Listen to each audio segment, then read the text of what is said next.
Okay, welcome to Crafting a Winning Resume from Start to Finish. And today, I will be presenting to us about how we can craft a winning CV that will attract the kind of attention we want from recruiters and get us the job we want.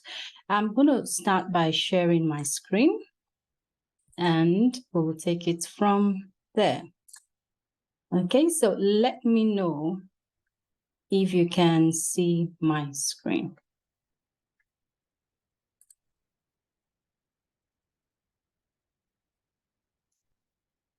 Can you see crafting a winning resume from start to finish? If you can, let me know.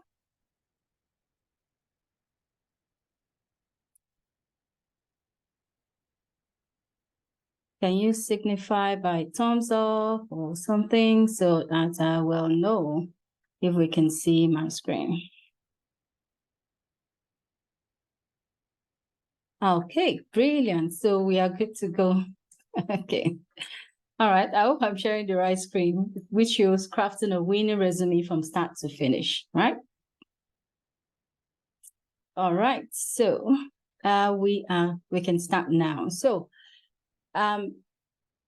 writing a good CV or a resume is one of the first steps that anyone that is in the job market needs to be aware of and put into scope so that they can attract the right attention from a recruiter. So today we shall be exploring how we can actually craft this. We're going to be exploring it in different ways. Why a good resume is important, what to include in your resume, a winning format, and honing in on your skills and experience and letting your personality show forth on that paper, that piece of document that is going to serve as a marketing tool to tell a recruiter what you have to offer for them. So just before I proceed, I'm going to tell you a bit about myself. I guess we've done this part. What are you most grateful for? So if you're just joining us today, you can just tell us in the chat what you're most grateful for and what part of the world you're joining us from. So about me, I am a coach. My name is Ade Tutuario. I shorten it. Most people call me Tutuario. So I'm just going to tell you a few things about me, and the rest of them are already on the slide that you can see. I'm a coach who delights in helping people, individuals and teams, leadership, organizations to be the very best they can be in various capacities. I guide them towards continuous improvement. I'm a member of several bodies, International Coaching Federation, ICF, and I'm also a member or non-executive director of a couple of charities. And I have several qualifications in terms of coaching and several job-related affiliates and certifications, which you can see listed there on the board. But most importantly for me, I am also a mom, and I'm also a wife, and also a daughter to someone. And I believe in supporting youths and women to achieve their goals, empowering them. But before I proceed further, I want to acknowledge some people who has helped me in my journey. My family, my husband, my coach, Coach Anu Gopad, Femi Odelisi. I want to acknowledge my mentees and several other coaches that have trailed the path for us to follow, like Lisa Atkins, Mary, Sincerely Agile with Mary, Uncle Bob, we call him Bob Kellen, and several of my co-workers. Some of them are already on this call, and some of them will join later or watch a replay. My passion is born out of helping people to market themselves, helping myself to market myself. And I saw a need in other people as well to learn the ropes to be able to market themselves the way I would love for myself to market myself and get what I need. I saw that gap that people were not able to exactly understand what the market is, especially for many people joining or coming into the country that don't really know how the job market in UK actually operates. Also, to give people a lifeline and be a partner in their learning journey so that we can build together a sustainable outcome that is focused on, building confidence in people and building a launching pad for them to succeed and totally transform their career. So, in the chat, if you don't mind to just respond to this, where are you in your journey? Where are you in your career? Where are you in your career? A, no job yet, but actively seeking for a job. B, employed, but not looking to transition to a new job. Happily employed, but looking to improve my skills. Where do you lie from A to B? Can you put something in the chat? Where are you? This will help to focus our attention on what is actually needed for the people that are on this call today. Let me see where we are. Interesting. I can see C, I can see B. Yeah, while other people are still trying to find their tabs and put something up there in the chat, I'm just going to continue. So, what is important about having a good resume? Why is it important for us to have a good resume? Hey, good. So, a good resume can help you stand out from other applicants. That resume is a great way to showcase your experience, to showcase your talents, to give the recruiter the first impression about you. And I want to ask us, does your CV tell me if you're good at your job? The CV that you have presently, does it tell me, for example, if I'm the recruiter, does it give an account of how good you are on your job? The value you bring to the marketplace, or the commercial value that you will bring. I personally mentor and coach a lot of people to recognize the value that they offer and also help to proofread some of their CVs. So I've seen quite a lot of CVs, and I can actually tell that sometimes what we have on that CV doesn't actually match the competencies of the person or the kind of job they are looking for. So your CV is that first thing that gives you entrance into the job space. It is your marketing tool for yourself. You use your resume to tell your career story. It gives details that you may not be able to give at that point in time because it represents you. So does it represent you very, very well? It's a summary of your career experience that is relevant to the job description and to the job specification. I call it the job spec. So if the job spec and the job description is not well articulated in your CV, then there will be instances where the recruiter will not connect with you. And we see that happening a lot with a lot of people in the job market right now, looking for a breakthrough to come their way.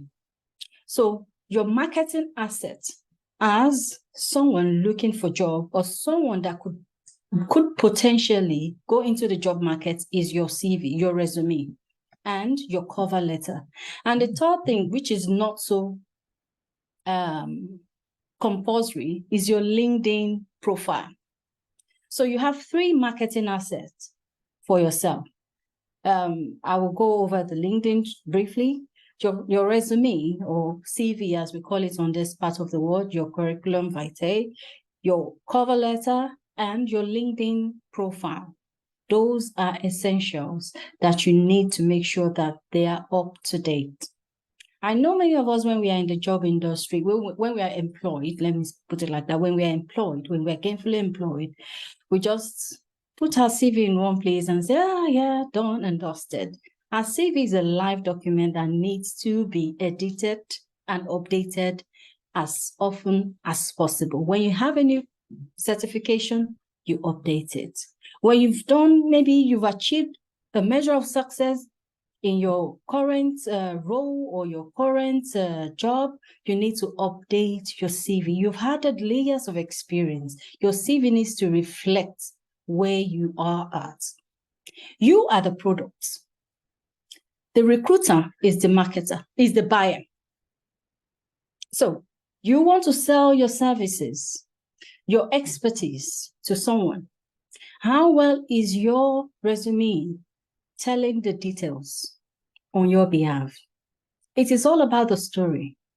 It is all about the story. Marketing is about the assets that you've got that is telling the story that will catch the attention of somebody that needs that product. So you are the product. Your CV should meet the needs of the future employer and why they should hire you. What value will you deliver? It's going to tell us your unique value proposition that you're bringing on the table. Remember that 1,001 people that have got the same skill, the same everything. So, but the way everyone will package theirs is what matters. Where I come from, they say packaging. Packaging matters. So how well are you packaging yourself?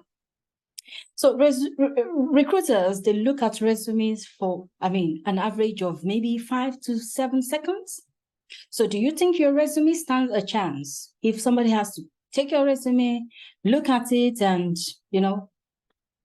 be able to assess from there, oh, I'm interested in this. So today we are going to be looking at how we can ensure our CV gets the right eyeballs.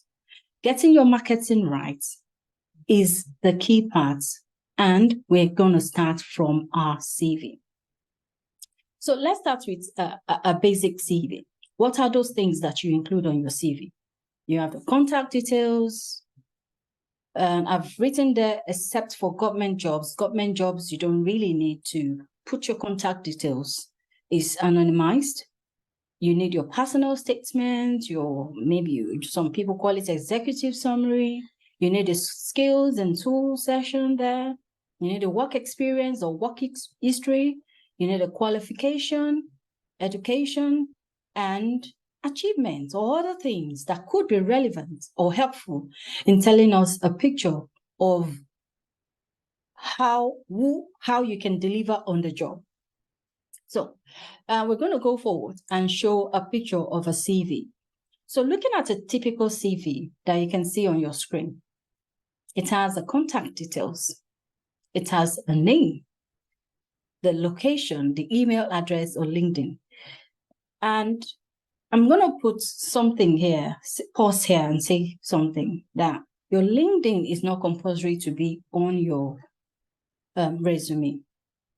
It's not compulsory. It's not everybody that is, a friend of social media and you don't want to be there. That's perfectly fine. It's not going to be a criteria to employ you if you have the right qualification. So it's just an added asset to put you in front of the recruiter and show them what you've got. But if your LinkedIn profile is not up to date, doesn't have content, then there might just not be any point in it. So today is not about LinkedIn, so we set LinkedIn to aside and we move on. So personal statement, your skills, your tools, your experience, the qualification, your education, and any other interest that you might have. So this is a typical example.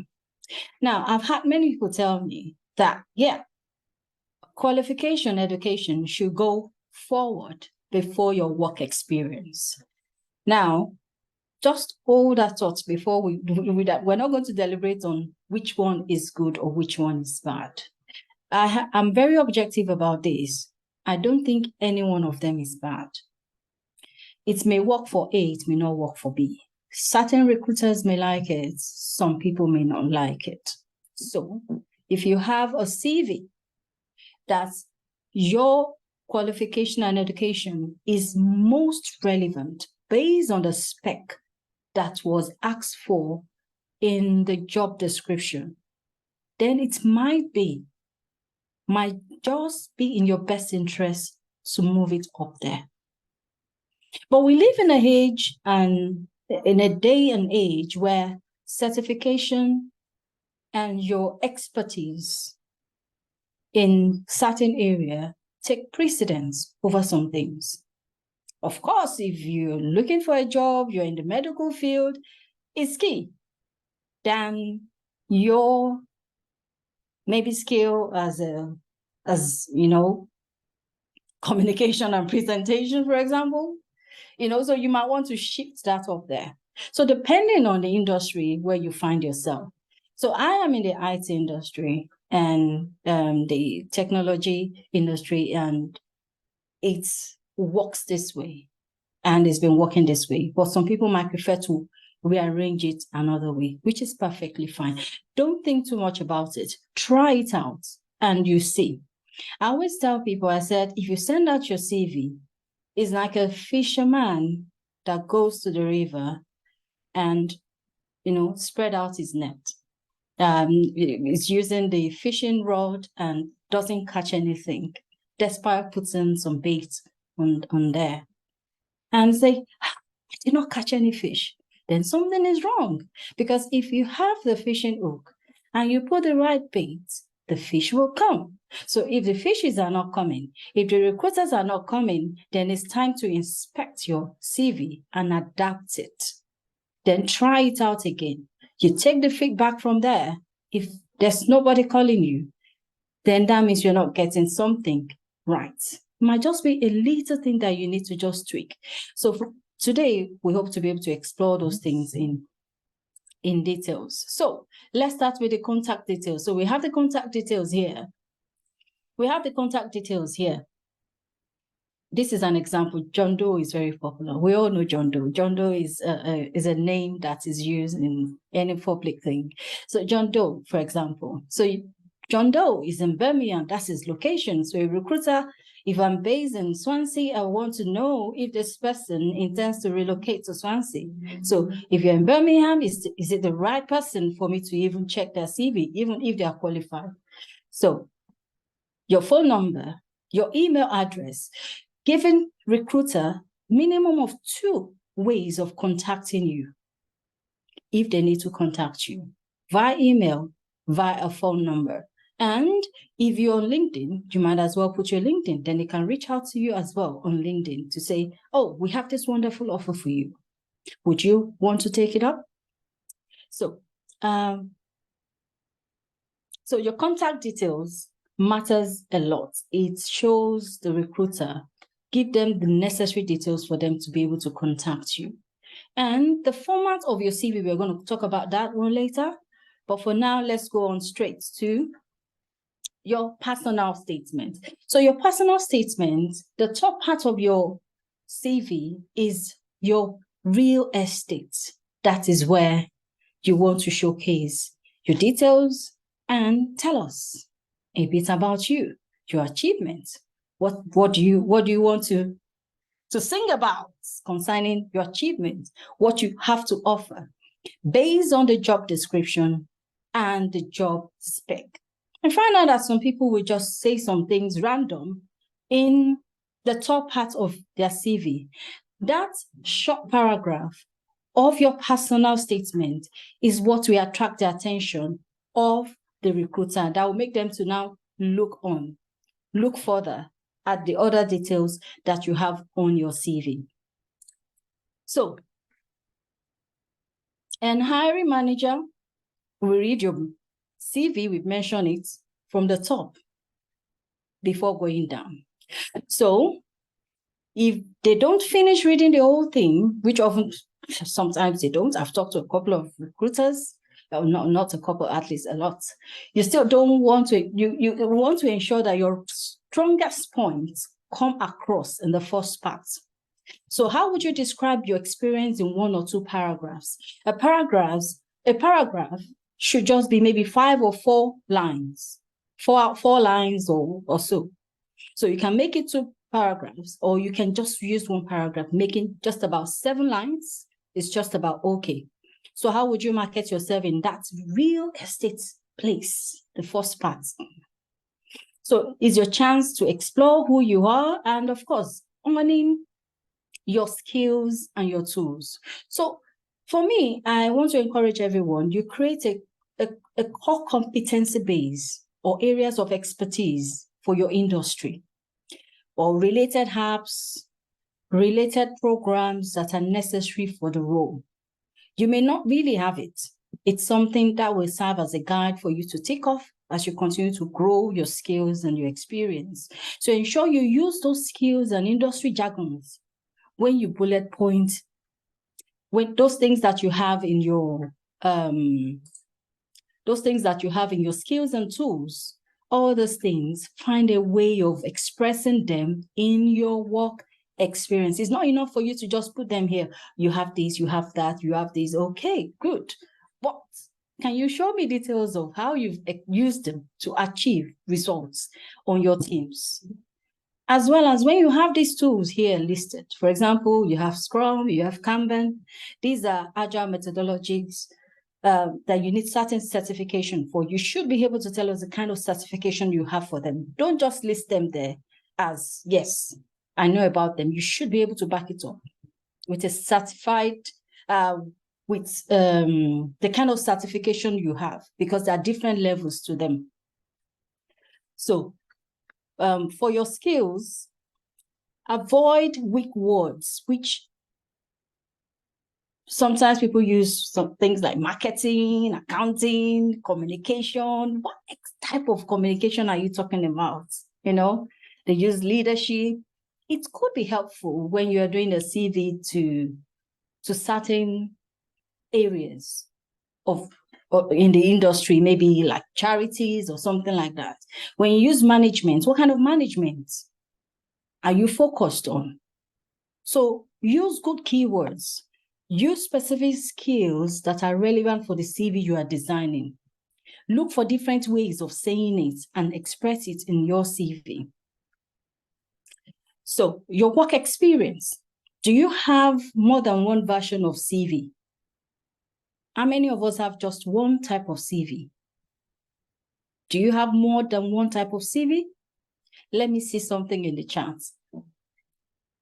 I, for one, I have more than one CV. I have several CV. So if you're applying for a job, if you have expertise that can be spread over a wide range of places, then you want to have different CV. Your resume should be focused, clear, and concise. It should show, yeah, I can see yes, more. Yeah, it should show your achievement. Including too many unrelated work experience can make your resume appear busy and draw attention away from your relevant qualification. So because you have done XYZ, doesn't mean that it has to appear on your CV if it is not relevant to the job you've done. For example, if you're a first-time person coming into UK and you want to get a job, what are those skills you've used in the previous job that you can transferable skills that you want to highlight on your CV? And how can you display that these transferable skills, you were able to use them in previous job and articulate it in such a way that will stand out and will make someone to be interested in employing you? Remember, it is your marketing asset. You don't always need to include every details from your entire career history. Everything. You've done this, you've done that. It's not necessary. Using the same resume for every job you apply for is not the best approach. Your resume should target the specific job you're applying for. So you prioritize the skills, the qualification, the experiences that you have that are directly applicable to the job that you're trying to land. So your resume should be tailored to the job you want. Although you might have held several, in multiple roles throughout your career, but tailor your resume to support your current career objective instead of providing a general summary of your entire work history. You're going to be giving recruiters, remember 5 to 7 seconds? You're going to be giving them a lot. You want them to be digging through. Have you checked the job market of recent? Hundreds of people are applying for the same job. If any job comes out and you go and check the stats, several people have already applied while you're still dilly-dallying. So how can you stand out and stand strong? Choose 3 or 4 former positions or experiences that best outline the skills required for each position for which you're applying for. You know, employers, they value brevity.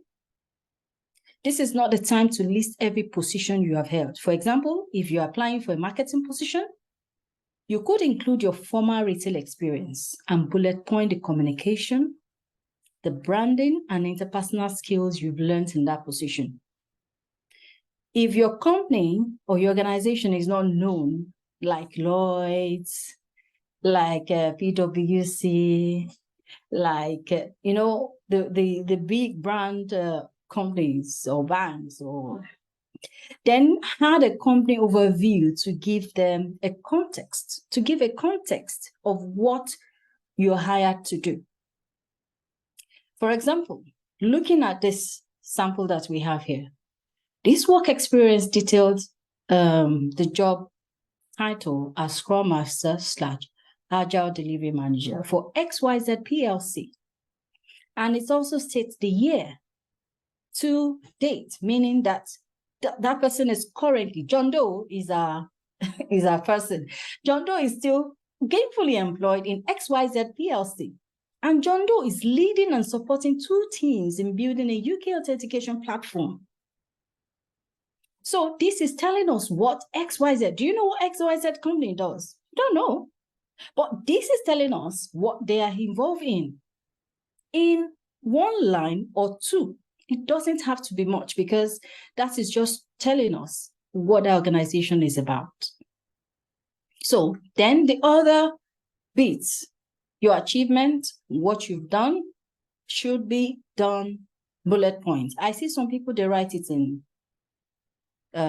sentences, 4 lines, or 5, 6 lines for all the achievement. That is a lot. If I'm a very busy person, if I'm take up a CV and I need to start sifting through where the sentence stops and another starts, that's a whole lot of work you're giving to my brain to do. So simplify it, make it easy for somebody that wants to digest your content.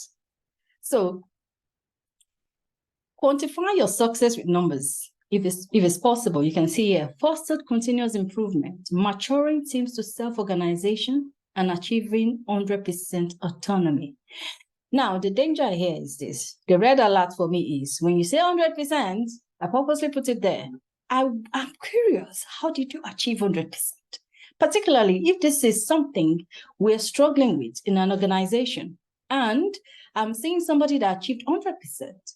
I'm going to drill you during the interview to see how I need you to defend that and tell me how you're able to achieve 100% autonomy. And that is where interviewees fail at interview, because you have oversold yourself and you didn't meet up with your with the way you've presented yourself. It's about your accomplishment. Now, for those of us that are UK-based, we use, or I don't know what they use in other parts of the world, but we use the STAR acronym, STAR. That's S for situation, T for task, A for action, then R for result. So R for result is what you need to focus on in your work experience. What are the results you achieved? What did you achieve? What did you achieve? I find so many people, they go to the job market, they copy the roles and responsibility and they chunk it into their CV. I did that too at one point. So They just put it on their CV and send it out, and they expect somebody to call them. It's like you're garbage in and you're garbaging out. I mean, you just took the roles and responsibilities and you just drop it. What did you achieve from that is what we want to know. Show that you've read the job description by using the word, by using the action word that were shown that were given in the job description. So for everyone, for myself, I still give out my CV for people to check for me. I have mentors. I have people that mentor me. I already mentioned their names there. So what I encourage my mentees to do is get that job description. What are the keywords? I like the keywords. If it's possible, print it out. Highlight the keywords there, or you PDF it. I mean, make it a Word document, put it on your laptop, then underline them. Those keywords are those that you need to make sure that you use in your CV. For example, achieved, designed, improve, establish, you describe your roles, you describe the project you're involved with. This will make you to sound confident while impacting vital information. And also, you should include how you improve the process or achieve something. For example, I reduce operation expenses by 20% in 6 months. It's far more interesting to an employer than I have 30 years of sales experience. I mean, how is that? What does that translate to for me? So, specific question to ask yourself: what key program did you initiate or that you were involved in? What challenge did you face? What were the challenges that you faced? What efficiencies did you create? What impact did you have on cost or profitability of the organization? The revenue, the client wins. What talents did you grow? Who did you impact? How did you impact them? What were the process? So the result is what you will put on your CV, and how you achieve it is what you're going to talk about in the interview. Can you see the difference now? The process, the action for your interview, but the result on your CV. Moving on. So we have qualification, your education, relevant work experience that translates to the skills required. What were those qualifications? The spec that was, that you see, that you saw in the job description. You need to meet up with the qualification and you highlight it on your CV. I tell people upskill, upskill, upskill, and again, upskill. As much as possible, upskill. A certain percentage of your income should be targeted towards upskilling yourself annually. That means you have a career trajectory of where you want to get to, 2-year plan, 5-year plan. And of course, things happen and we deviate from there, but you inspect, you adapt, you have a plan, you have a budget. Is having that budget first in place, or else you find out that 2 years you didn't achieve anything and you're just walking and life keep happening. If you don't prioritize this career, you are the golden goose that makes the money. You lay the golden egg. So you should prioritize investing in yourself, investing back in the product that makes the money. So if you're not doing that, I think this is a clarion call. And we have other things that we can put on our CV. Other interest. Particularly if you're going into a leadership role or you're involved in a leadership role, something like what is here, non-executive experience, you're a trustee of YMCA for what XYZ year, could be important. Or maybe you are, you're part of the trustee of Lions Club or something. Could be something that is useful if you're looking for the job of a manager or something, because it shows that, yes, you're in a leadership position outside of the workplace and you function in that role. It could be important. And it could be something that you want to highlight on your CV as well. So take note of that. And of course, sometimes it's not on this slide, your achievements. Depending on how the CV is structured, depending on what the job description says, really, you want to add your achievements. It might be another title like this, and you put your achievement, you itemize it, maybe 5. But I personally would prefer to weave it into the bullet points and state them in the bullet point as what I've done. So we move on. So a winning format, what are those things that we need to be aware of for our CV? These are just so very little stuff, like using Word document or PDF. I saw someone, she was about to upload a CV into a portal. I was there. I read the description. It says in PDF. The person uploaded in Word. And I said, can you go back? What was there? PDF, but you uploaded Word. Delete that and upload another one. So it's very, very important. You convert it to PDF. If PDF is what was asked for. So convert to PDF if PDF is asked for. Sometimes PDF is just good because it keeps everything in that same space, but make sure you read it again to be sure that it stays the same. So you want to be aware of your spelling, punctuation. I made a lot of mistakes on CV. Trust me, I've been there. Everything here I have done, and I've learned my lessons there. Now that's why we're talking about continuously improving. Yes, Verilico said most recruiters ask for Word documents. Yes, that is actually right.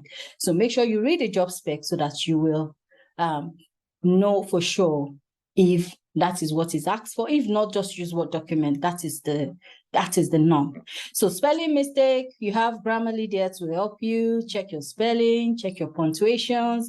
Ask somebody, very, very important. Ask somebody to read it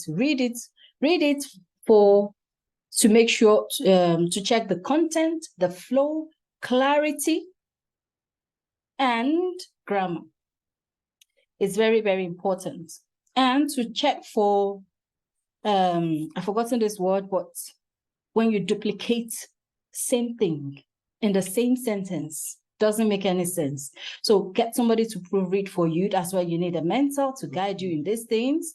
So don't send CV that is crafted and addressed to someone else or was a competitor. So you have a CV and you've maybe a cover letter and you've sent it alongside your CV, of course, and it says you already addressed it to XYZ company, and you took that CV and used it to apply into another organization without editing it. It's very, very important that you take a breath, slow down, check again. Be sure that it matches the company, organization you are applying into. You don't want to make that mistake. And another thing, which I know people do, is that you have a CV for a job A, and you have another CV for job B, and you mistakenly send CV for job A to job B. You lost that chance because you're not going to send another one to that business because this is a job you're interested in, but you've made that mistake. So it's very, very important that you calm down. Tell yourself, calm down. So maximum of 2 pages, ideally 2 pages. It doesn't matter how long, how many years you've stayed in the industry, you've worked 20, I know someone that worked 20 organizations within the space of 7 years. Yes, we don't need to know all the gory details for all the organization. What you need to concentrate on is you can list the organization if they're relevant, if you want to, but what most recruiters ask for is 5 years, 3 to 5 years experience, which is just fine. So if it is the same level of work that you did in all the organization, then you might as well mention them with a description of what that company does, because it's still within the same job title. So it's the same thing you keep doing there in them. Not necessarily achieving the same thing, don't get me wrong. But if it is just a one line or two or three that you want to put for the ones that are past, then focus on your most recent within the last 3 years. Okay? So we already said 2 pages, your formatting, the way you align your alignment, your spacing, very, very important. One of my friends here, she's on this call. She's the one that taught me, oh, there's a way in which you need to align your CV. So I learned that. So sometimes we keep on learning new stuff about this thing. Remember, I said it's a live document, constantly changing. So if you're not yet on the LinkedIn, join the LinkedIn bandwagon. It's very important. So if you have been avoiding LinkedIn, now is the time to create a profile that promotes your candidacy to employers. Remember, you are your number one marketer. Once your profile is complete, customize your LinkedIn profile URL and add it to the top of your resume. Some people don't have the right LinkedIn URL is so lengthy and filled with words, not your name. Your LinkedIn profile URL should be your name. So also something to note, don't just add dates to your CV. I finished university many, many years ago. So if I want to add I don't have the dates of my degree completion on my CV, for example, because it's it's quite long. It will help people to actually guess your age, and actually you are edging yourself out of the bracket. It has happened to me before. So I'm taking the lesson learned from there and telling you, don't put your dates. It's not necessary. So top tip, print out your job description, your job spec, underline the keywords or frequently used words there, ensure you use them in your CV. That's why each CV is different, because there's some things that are asked for that you need to put on your CV. So one other tip is go and clean up your social media profile. If you said something to badmouth an organization, it's always there. It will come back to bite you. So be careful. So this is an example of a job description that I caught up from it's still live on the internet. It's just posted some days ago. So you want to underline the jobs that are the keywords in this place. Demonstrated leadership. These are qualification and skills required. So you want to make sure when you're listing your qualification or the skills you've got, it should be centered around this. So you may not be able to list everything. So for example, proven experience as an agile coach or Scrum Master. And if you go back to the job, John Doe, the CV we were using, it says the several jobs there mentioned agile coach, Scrum Master, and being able to display there. Now, another qualification requested for is bachelor degree in engineering, computer science, or a related subject. Now, I found out that these can sometimes be true, but if you have years of experience that you've listed in your CV, sometimes it could potentially outweigh the relevance of that degree. I've seen it happen. So if you have lots of certification, lots of years of experience in that field, this may not matter in selecting who they want to work with them. So don't let it stop you. When you see a bachelor degree in engineering, I work in IT industry. I studied microbiology. And what's the correlation? So that's why I'm telling you, don't let it stop you. Now, so something that is really, really very, very important is the ATS. That is the applicant tracking system that is being used. I wrote there keyword matters a lot. I'll give an example. Every one of my mentees, I tell them, when you have done your CV, run it through an ATS. For example, one I recommend, easily. I don't have any affiliation with them. I just recommend because I've used it and it worked. resumeworded.com. Just type it into your Google, resumeworded.com. It will ask you for the level of your competency and put your CV there to track it and give you a score. Work with your CV, adjust your CV, adapt your CV to the position to increase your likelihood of passing the first level check. That's the first thing you do based on what we've talked about today. Then you are able, once you've included keywords from the job, it will also tell you areas where you can improve on your CV.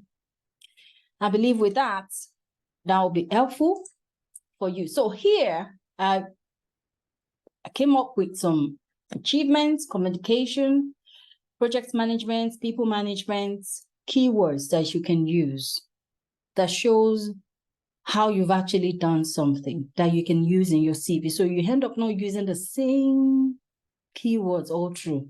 I excelled. I facilitated. I coached. Other things. I outperformed. I measured.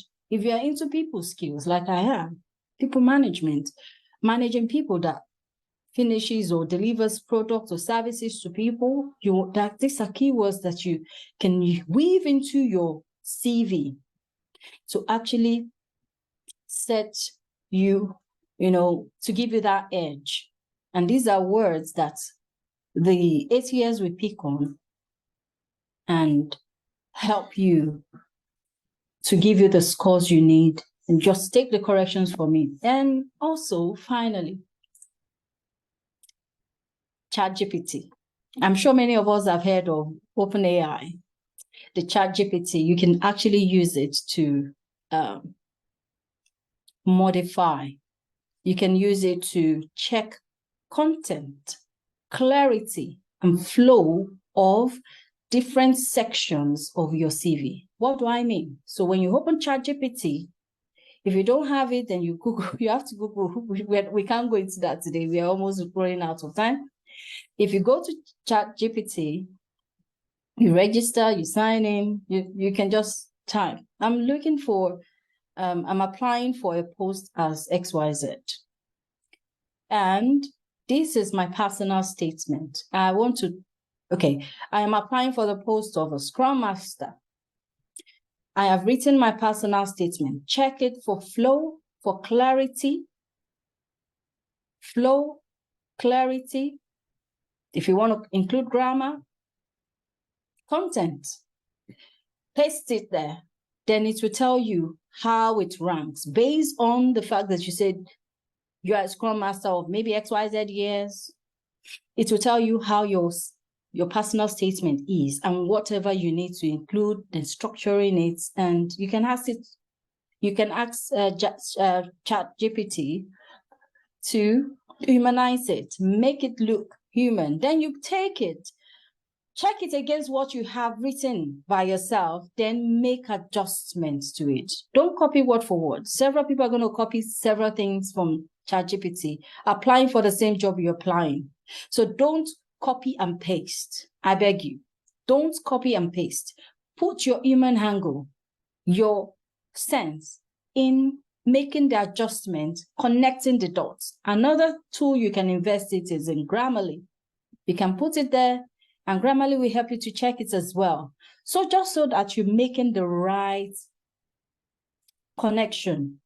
You're writing what shows or displays your personality. You're not passing off as a machine or as a bot. So thank you for considering all these tips we've given today. If you have any question, let's see some hands up. If you have any question you want to ask or you want to put it in the chat. So before we close today's session, anyone?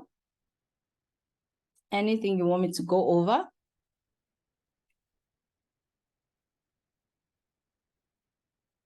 I'm going to stop sharing my screen so I can see. I'm going to stop recording so that we can ask any question we want.